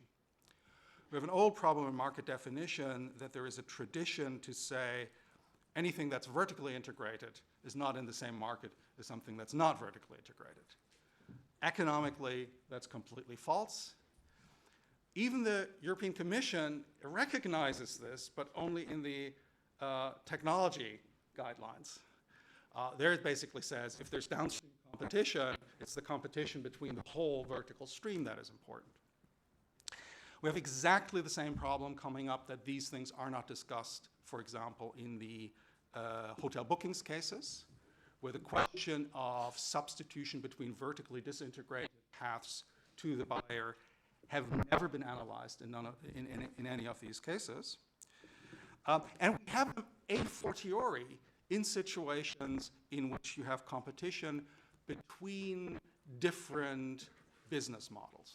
And there was a discussion earlier today over lunch on the idea of competition between Amazon and Google. I have to say, I always kind of thought some of the Google's product offerings were kind of an attempt to enter against Google, which could succeed or not succeed. And it wasn't very clear because the business model was very, very different. One of the key factors, for example, of the Amazon business model is the fulfillment area in which they're achieving enormous efficiencies. And the question is, can you actually compete against that if you have a non-vertically integrated model? But that comes to the last point of this, which is very important and where one has to be cautious about the intervention, is that a lot of this is experimentation. A lot of these firms are trying out. 2, 3, 4 times it doesn't work, and the next time they've found a solution that actually works, and the next time the other guy does something and you have to adjust again. We're not in a situation where the business models for these types of product markets have actually converged to something that's the long-run model, and therefore that type of learning is an important factor kind of in the long-run efficiency. And so I think on that basis, there's really a question of the right instrument to the extent that there are problems, how to deal with them, whether it's actually competition policy at this point or smarter type of regulation, as Fabien has mentioned.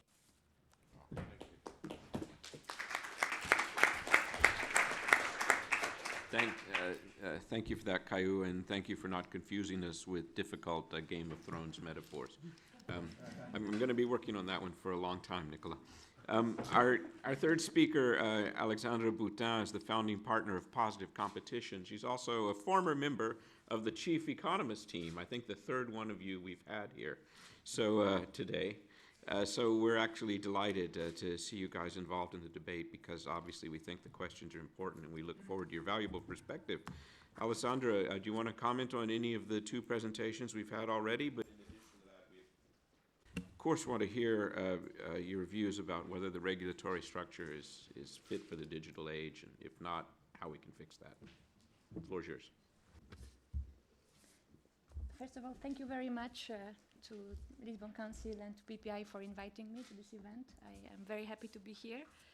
I will focus on the issues I know best, so I will zoom in on the competition policy aspects of the discussion. Apologies for my voice, which is slightly weakened by the very vivid discussion which we have had at lunch with the other speakers. First, maybe a few comments on the big data issues that Fabien touched about. I mean, this is a big debate. In the literature, there's a stream of the literature which says, big data that is generated from interactions of platforms with customers should be subject to antitrust intervention because, there are network externalities, there's this chicken and egg problem. So you can collect the data and then increase the quality of your product. Data-driven product, but to be able to collect the data, you need already a good enough product, so there is sort of a chicken and egg problem, and that's why you need antitrust intervention. There is other stream of literature which says that, data is so widely available, it's ubiquitous, it has fleeting value, so there is no scope for antitrust intervention. And I think possibly the truth is somewhere in the middle. But it's not really about the volume of data and about the data itself. And I think just providing access to data or data portability might not necessarily solve the problem, because the problem lies more in the data processing, creating value from the data than in the data itself. So data may be widely available, but the ability to process data quickly into something valuable is not so widely available. So there might be scope for competition authorities in studying how companies process data. And I think there have been some initiatives at the CMA already. They created a data unit. They have data specialists. They study both on the demand side and on the supply side, how firms price, how customers react, etc. And I think that's a valid initiative. At the same time, we have seen massive entry into data-driven markets from lateral markets or from. We have seen, for example, very soon after the TomTom Telatlas decision by the Commission, where Google entered with Google Maps, in a situation where the Commission was saying there's no way Google can enter into this market because it doesn't have the data, it doesn't have these yellow cars that drive around the country and collect the data. And we have seen the entry of Airbnb, of Deliveroo, of all those players that use data into markets which were not data-driven before. So, there might be issues, but at the same time, one particularity of this data-driven markets is that data provides firms a huge capacity to enter and transform existing markets. And this is a good point, clearly, but there might be flip sides of that. This might give rise to new issues. And the first one is the strategic acquisition and foreclosure of new entrants or potential new entrants. And I think Fabien also touched upon this issue. And it's true we can tackle this issue under merger control. We can tackle it under the potential competition issue. And I have thought about it in the context of the Facebook WhatsApp merger, because there the Commission looked at the classical market definitions and concluded that the parties were not strong in any of the existing markets. And I think this is really focusing on a few trees and not seeing the forest. This is not what we need to do in this type of markets, in this type of acquisitions. The relevant issue here is whether WhatsApp could have developed some functionalities that would compete with Facebook on one side or one of the many sides of the multifaceted platform. So you can imagine a situation when, I don't know, WhatsApp starts sending you a message about restaurants when you are around your friends, for example, and or when you send your friends a message about lunch. It's really about leveraging theories of harm that we have seen in antitrust. To me, it reminds me of the Microsoft Internet Explorer type of theories of harm, which are very complex to assess. And my question here is, can we handle them under the current ECMR in Europe? And we have provided some comments to the Commission's public consultation in that respect. In a nutshell, advocating for a huge simplification of European merger control and having a system which would be a sort of hybrid between the continental system, the UK system, and the US system with the HSR forms, very simplified forms, where you would have a very simple, simplified mandatory notification. You would be able to very easily clear the merger, and you would have only voluntary. You would only have a voluntary full notification. So if you suspect your merger will cause problems, because what we have seen in our research, that the Commission spends massive amounts of resources dealing with unproblematic mergers. And the same goes to being able to reject useless complaints. Anyways, I think enforcers need to free resources to be able to deal with these complex issues in the digital economy. And the second issue that stems from big data and this ability to enter adjacent markets is that in the end you end up with companies which are very active in many different markets. And that's a particularity of platforms, where they offer many different complementary services. And then you might argue, or you might see people argue, that firms which only offer part of these services, they might be harmed, because they might not be able to compete with those firms offering this integrated offer. And clearly, to me, this is not an issue in itself. Competition law is not there to protect, less efficient competitors. This by itself is not the issue. We need to go further.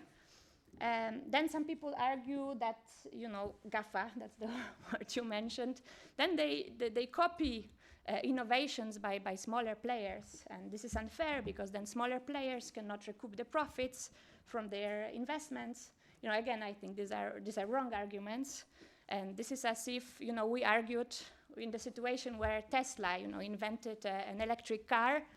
And we would argue, okay, this is unfair that now Mercedes and BMW starts doing electric cars, because this doesn't allow Tesla to recoup the profits from their investments. And this is the type of argument. Since when is competition policy about protecting, first movers and advocating for wide IP protection, etc.?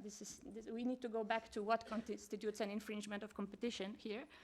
And of course, there are many aspects that are pro-competitive of offering this integrated offer, and platforms have delivered to customers on that front.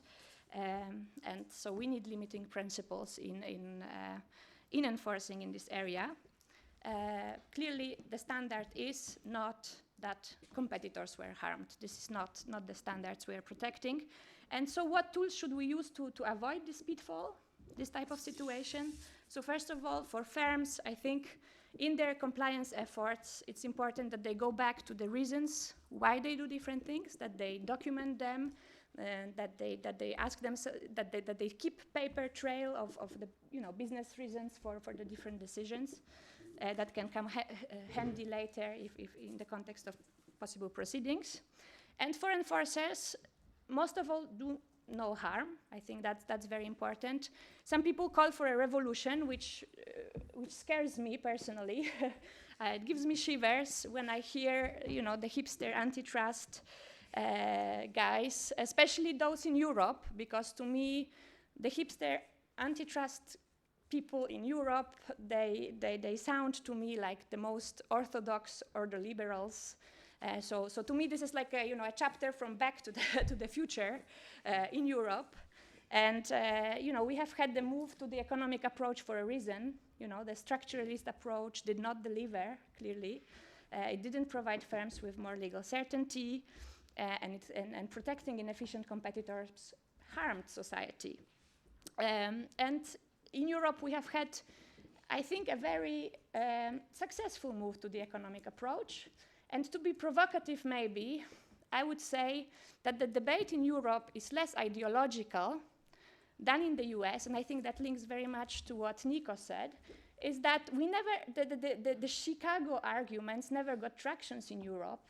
In Europe, we have based the move to the economic approach on the post-Chicago ideas on game theory and post-Chicago ideas of empirical verification and game theory. And I think that's the big difference. So in Europe, we don't need to go all the way to the Brand days to reach an equilibrium, to reach a good equilibrium in the end.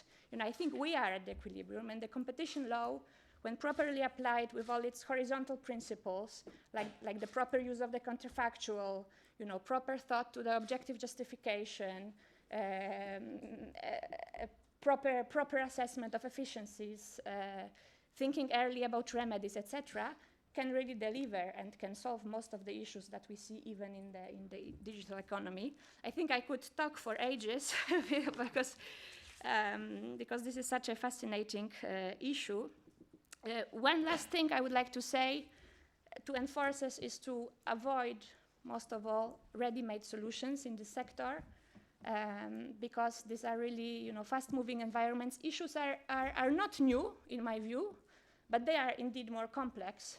So they require more thought, more study, and that's why we need more resources in public service, in areas where you enforce competition law, especially in national competition authorities that try to do platform cases. That's very important. You need not only lawyers, you need a lot of economists, but you also need business people, you need engineers, data scientists, etc., to really understand what's happening in these markets. And let's go back to the fundamentals of economics.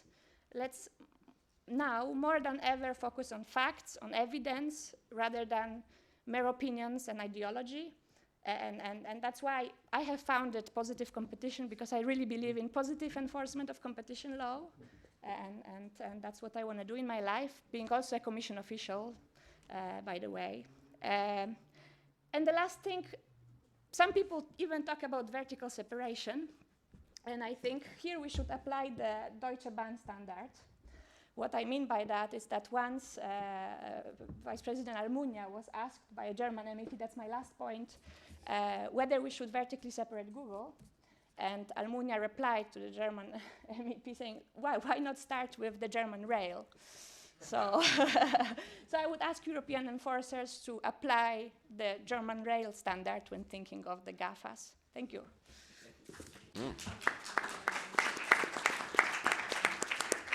Aleksandra, thank you so much. Before we open to questions from the floor, I want to go back to Fabien and then Kai-Uwe, because so much has been said here. Would you like to come back on some of these points?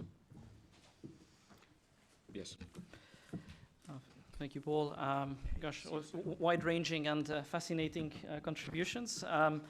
So I could react on a lot of things. I quite liked one point Aleksandra made about data, where these days when we discuss data, we endow it with almost magical properties. It can make anything happen by itself. Cure cancer.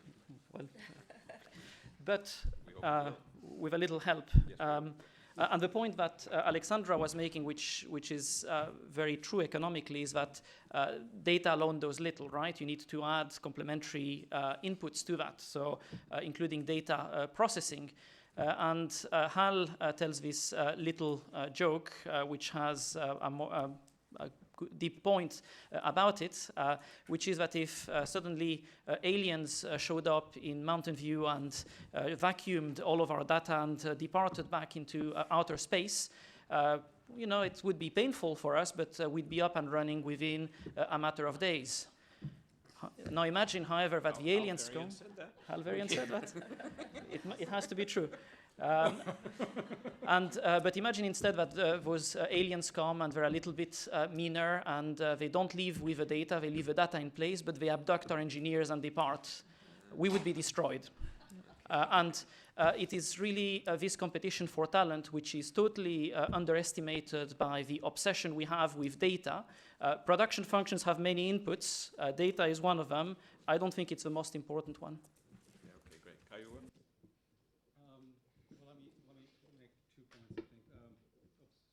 Let me make 2 points. One kind of picking up on the point that Fabien made right now, and I think one other distinction there.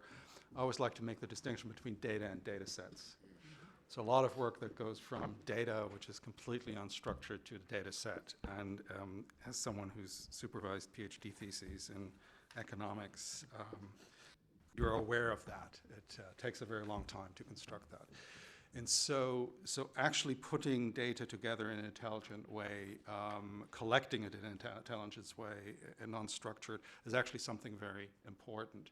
And most of the time when we're talking about data or big data, it's really a matter of data sets.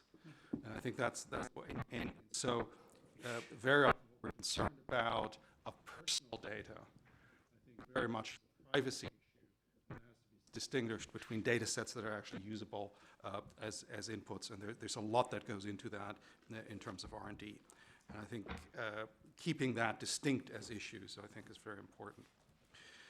I think the second second issue is something that Aleksandra said, and that I really wanted to stress, because this is at the core of kind of the analysis of competition between platforms, and I think something that's not been clarified, and I think we're not even quite sure on how this works, namely the asymmetry between platforms that we have. We have very often kind of generalist platforms. That doesn't mean that they're not competing, but they're competing with specialized platforms. And the intuition that people have is, how can you compete as a specialized platform when there's this behemoth who does everything, right? So I think that's, now that type of asymmetry actually isn't something that unique or different in what we know in economics. There are market structures which we consider natural oligopolies, and I think this has some of that feature, that there are going to be some very large firms that do a lot and you want to go to them because of that advantage of them doing a lot, but others are competing at lower prices. Those can be fairly competitive markets, but there are limits on the degree of fragmentation that the markets can sustain. And that is something, kind of this type of endogenous market structure is something that's getting lost in the current discussion, but it's something that's really important overall. Now, the other aspect of this is that kind of when it doesn't come to digital, we're very often recognizing that the competition in partial markets is actually very strong. If you think about department stores, no one would say kind of a big store that sells only clothing is not competing on the clothing with a big department store. I mean, you go to the Bundeskartellamt on this, and they were completely recognized this. They did it in the recent merger of Kaufhaus and Karstadt, for example. This way is not the way that digital platforms are analyzed at the moment.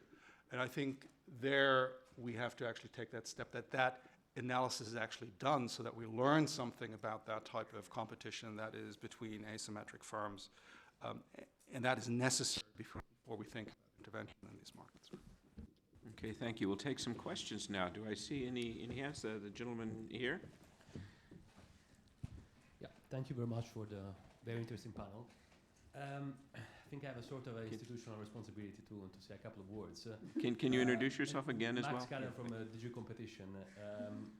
So I think that I see what you mean when you say that some people go around saying that data is kind of a magic asset that could solve all the problems in the world. I do not think that this has ever been the position of DigiComp. At least two of you have been part of our staff. I think that our position has always been that it's a very case-specific situation, and you have to run a very case-specific assessment. As you know, for example, in the Microsoft LinkedIn case, we cleared the data-related aspects of that transaction, even if there was a lot of noise in the market about that, but we thought that there would have been no issue. I can give another example in the Google Shopping case and Google Android case, and Fabien, you will disagree with me, but we have found that in that specific case, data, and particular specific type of data, could create a barrier to entry. So you have to look at the specific. You cannot say in the abstract data can be an issue. Another small comment on the Facebook WhatsApp transaction is, of course, it's very much like the trend of the day to criticize the Commission for that decision. I do not want to engage in that. It's a top exercise. I'm not referring specifically to you. I'm saying that there's a trend out there to criticize that decision. I do not want to defend the decision specifically. I'm just saying that in light of the case law of the Court of Justice, it's not enough to say simply, oh, maybe WhatsApp could have used the numbers to do this or that. I mean, if we had done it, you would have had a different type of criticism, which is the fact that we are speculative. You know, we have to rely on serious data, internal documents, and these kind of things. And I think that in this room, most of us at least will agree on this point. Thank you. Okay, thanks. That wasn't quite a question, but thank you for that. Are there any questions? Oh, come on. I think I know I promised you a drink, but someone's going to have to ask a question or we're going to call them all back. No, yeah, just here. The gentleman from the German perm rep. It's on. It's on, okay, Yeah. it's on. I guess it's not your personal conclusion, but Mr. Kühn, but since you mentioned it, I'm addressing this question to you. What brings you to the conclusion that people don't substitute on the basis of privacy? Because for me personally, which is of course only anecdotal evidence, I would say I do substitute on the basis of privacy. For example, I would use WhatsApp because it's encrypted, while I wouldn't use the Facebook Messenger, which is not encrypted. So for me, it makes a difference for my privacy, and it's a conscious choice that I made. So, and I guess I'm not the only one. Thank you so much. I'm Hubi Kamela from the European Political Strategy Center, which is an in-house think tank of the European Commission Economic Advisor. Thank you so much for an excellent discussion. And I'll come back to the last point about the data, which is really the fascinating point, which has transformed our thinking in economics. And a lot of our assumptions have been put into question. So the point to say that not everything is about the data, I think it's a very strong position, because we have seen how much data has transformed companies, consumer preferences. I mean, everything that we have seen in economics, not just by the existence of data, but the ability to manage data and to use the data. If you think about economic modeling, what our colleagues have been doing 20 or 30 years ago, how much time for them would take to run one simulation, so you better not be wrong, and what we are able to do today in few seconds, and rerun, I think the data is transforming everything. So maybe the assumption of, should we take engineers and data scientists or data, I think both are relevant, and the data management became really crucial element in all spheres of economics. So that was more a comment rather than a question. I was going to say we're moving into the portion of the event where we have more comments than questions. In the very back of the room, even though he's hiding but not very successfully, I see Lucas Ilves, who I believe has a question. Please, if you could, because as you know, we have overseas and out of town. Lucas Silvas, colleague of Paul's from the Lisbon Council. I'd like to ask you to take off the competition part of your economist hat, but since you guys are all looking beyond the limited tools of competition policy at all the different economic inputs to competition, what are some of the non-competition policy tools that policymakers should be using, could be using, considering what you've said today, to increase the competition of these markets in other ways? Because of course, the end goal we have as policymakers isn't to have the ideal application of competition law where we make sure no one abuses their dominant position. The end goal we have as policymakers is to have really competitive dynamic markets that bring rents down to a minimum and maximize the consumer and net social surplus. There are many ways to do that. So what explicitly non-competition policy tools do you think we should be using more? Okay, thanks. And why don't we take this backwards? We'll let Aleksandra go first, and then we come to you last, Fabien. Aleksandra? So maybe to start, yeah, I mean, obviously I agree with you. We have to think of the bigger picture, and I have zoomed in on the competition issues, but of course there's a whole realm of other issues that I have not touched upon, like privacy, which is very important, as you mentioned. And I personally believe that this is best handled by the privacy laws and by consumer laws. And there is a risk from what I would say polluting competition law or extending theories of harm in that direction. There is a larger risk of capture when competition law is not clear in that respect, and that also links to what I think Nico said in his response. And there are other areas which are necessary for healthy competition in the digital sphere, which should be subject to regulation. And I think issues of transparency, for example, platforms informing customers, about the way they use their data. I think this is very important. I think the GDPR has done, a lot of sort of good work in that direction. So of course we have to think about the wide picture, and but I would maybe call myself a purist. I think someone at lunch called me a purist in the sense of competition law. I think we have reached a really good equilibrium, at least here in Europe, with the competition law we have, with the guidelines we have. I mean, of course, there are areas that we need to correct, potentially some presumptions, etc. But overall, this is a good equilibrium, and we should not fall into a trap of having a revolution and turning everything upside down. That's one point. And on the data, I totally agree with you that data is crucial. It's really transforming the modern economy, the way firms take business decisions, the way they price, the way, the way we economists in economic consultancies study the impact of certain market practices on the market. It's all data-driven. But what I was saying, that it's not really about the data sets or the volumes of data themselves. It's about the ability to process the data, to create the value from that. So that's what we need to understand as regulators, as enforcers. And the flip side of that being that just giving the data sets to entrants will not do the job, because they will not know how to process them. That firms learn how to process data through their interactions with customers, that they develop the technology. It takes time. It's not really data, as Fabien mentioned. It's really the clicks. It's not that people on Facebook or maybe they do. They give their address. I don't think. I think it's through their activity on the platform that the platform knows about them. So it's really an integrated thing. It's the technology, the processing, and the interaction with the customer. It's not the data itself. It's something wider. Just first on that data point, I think we have to distinguish between the question, is data important? And yes. And the other question is, does it become a competition problem, which is the issue of, is data the constraint, or are other assets the constraint that are complementary to the data? And I think that was what Fabien was saying. It looks in many cases much more that those assets are much more the constraint than the raw data and your ability to generate it. Yeah. Okay.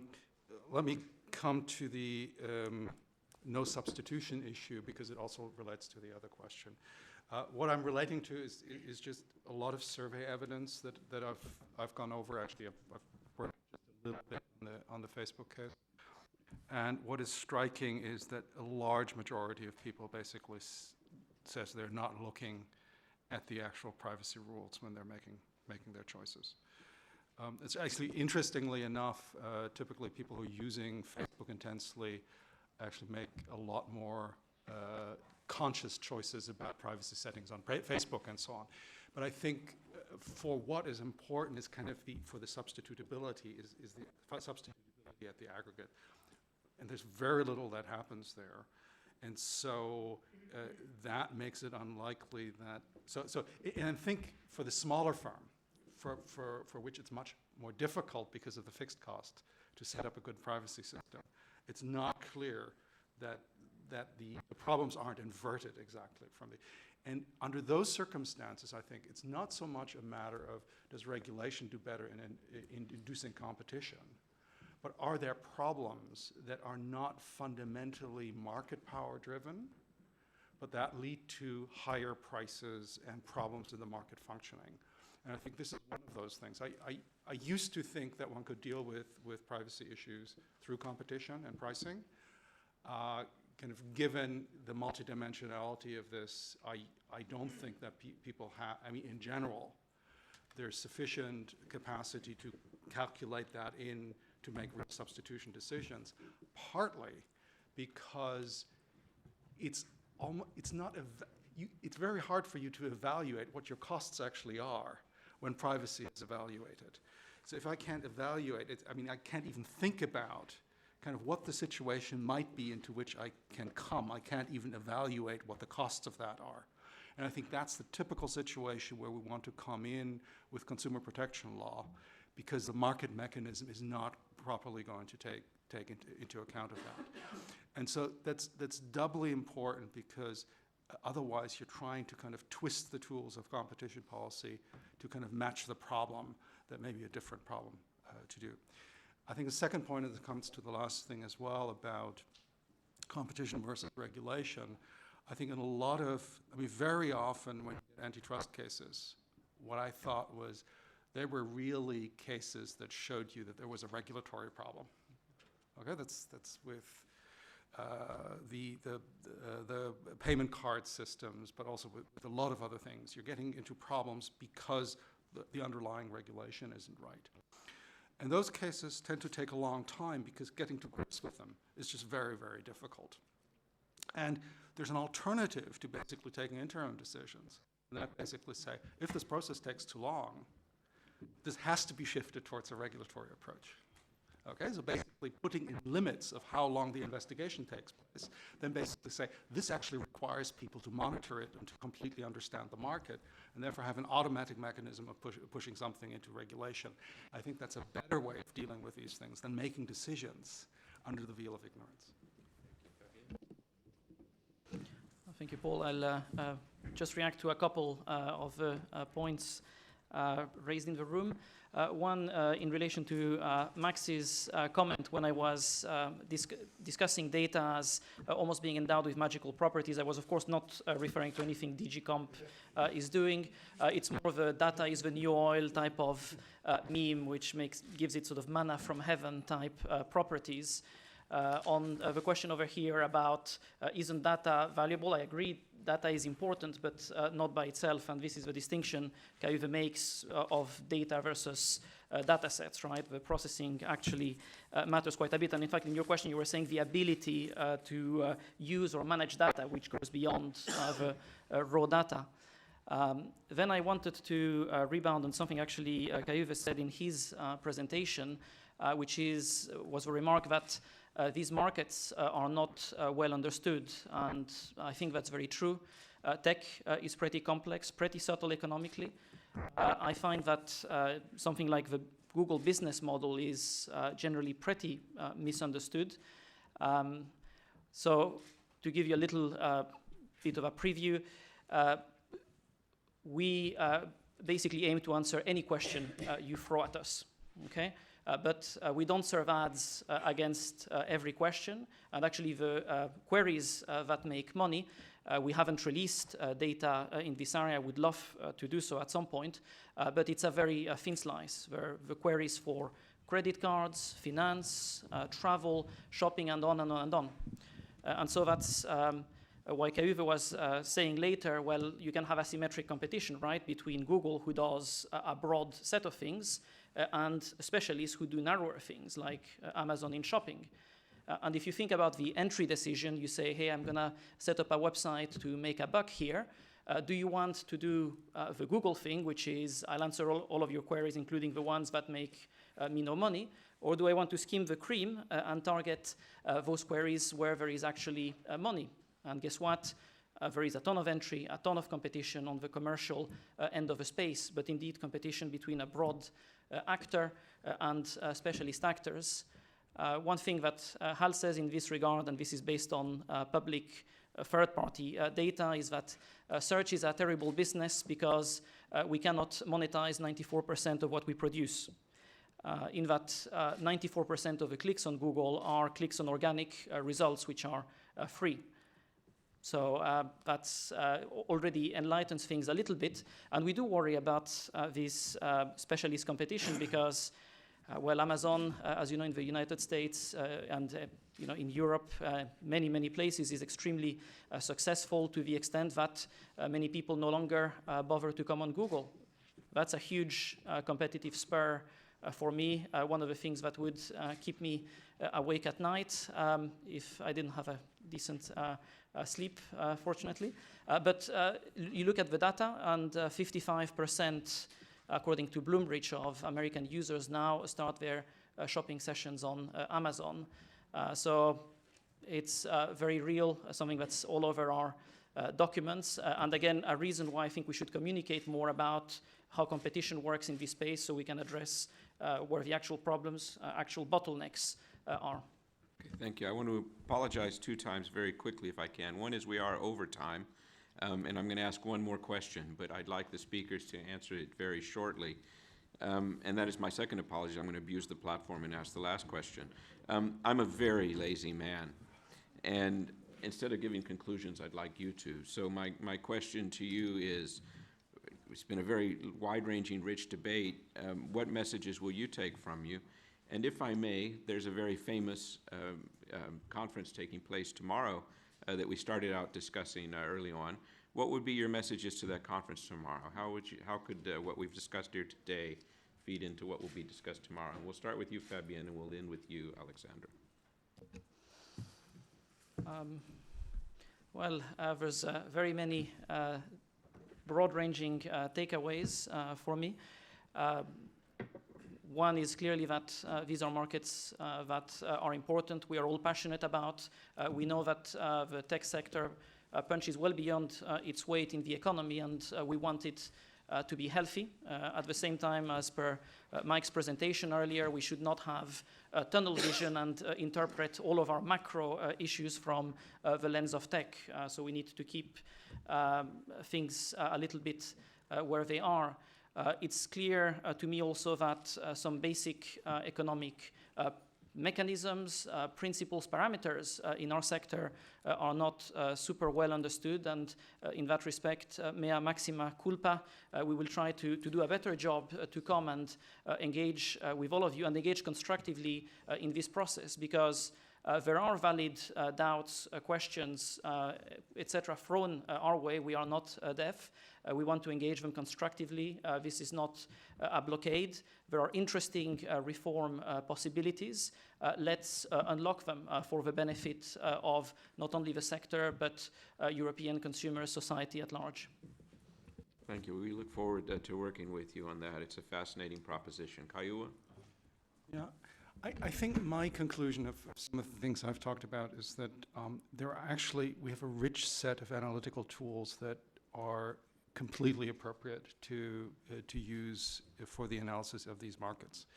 But that analysis very often takes time. And so what's more important to think about, I think, than having new tools for intervention as such, is to ask the question what the process should be that actually allows regulators to learn over time and come to proportionate interventions when they're actually necessary, and not come to interventions that block off potential paths of innovation and experimentation. Beautiful. You could have just said that at the beginning and saved us 2 hours of discussion. So thank you. Aleksandra? Well, maybe just to say briefly that, as this discussion shows, these issues are complex. And so authorities need to be modest when enforcing. They need to have appropriate resources. They need to use presumptions moderately, as the case law indicates should be. And presumptions here in Europe are rebuttable, and rightly so. And firms do many things for objective reasons. And we should give a proper thought to their business rationales, and we should not change business models unless we have, really serious reasons to do so. Thank you. Thanks for that. And even though I said I wasn't going to give any concluding remarks, actually I will, but I will keep them very brief. First of all, I wanted to quote what you said, Aleksandra, because I thought this was exactly right. Facts and evidence are more important than opinions and ideology. Said in one sentence, but absolutely crucial going forward in this discussion. And secondly, and I apologize for this again, I want to quote myself from my introductory remarks. It's very important that we get this right. There is no digital economy anymore. There's only an economy that's digital. And what we've been talking about today touches every aspect of our life. Probably most of you have been on your devices here today while we were speaking. It's vital that we get this right because we're moving into a new and very different era. Europe absolutely has a strategic leadership role to play in this, and my hope is that we will play it responsibly and with vision, and also with a lot of confidence and pride. So let's move forward on that basis. You've earned a drink. Thanks for coming.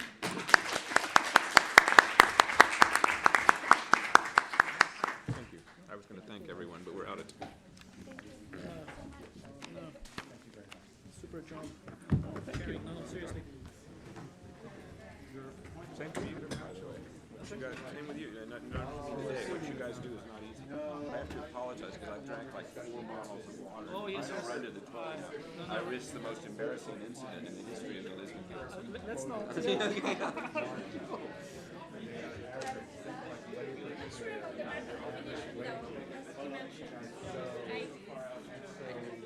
don't think like Zalando is in the same market as Amazon. I don't know. I mean, I think the